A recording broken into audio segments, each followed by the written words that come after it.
One of the enduring legacies of Hurricane Ian was the devastation its storm surge brought to places like Fort Myers Beach. I'm on top of my roof.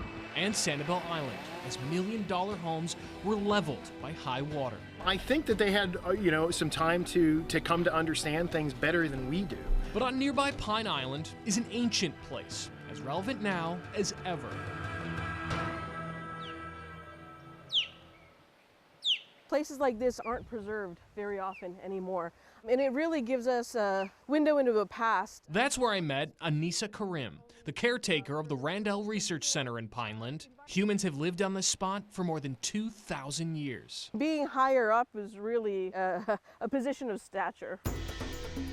And it's easy to see why. Hurricane Ian might have seemed like a one-off disaster, but for the people who called Southwest Florida home 1,000 years ago, they were prepared for it. I think that's why we think in such short time periods as human beings. And I'm not saying the Calusa thought in longer time periods. They were just like us. So for us, we roll the dice and we want to be right up on the water. But for the Calusa, being in the air, being on top of the mounds like this, it was a position of stature. It was a position of safety because they could see people coming. Known as the Calusa, the Native Americans who lived here are known for their mound building, using shells and fish bones. Back then, the tops of these mounds were prime real estate, away from even the highest storm surge. A far cry from the expensive waterfront homes of today. So the modifications speak to the fact that they're adapting to events like hurricanes in order to understand how to live in this area successfully. And it's not just Pine Island. These mounds can be found everywhere, from Fort Myers Beach to Mound Key, all the way down to Marco Island. They would still be here in most cases had the culture not been sort of disrupted historically. And that's not to say this place wasn't affected by the storm.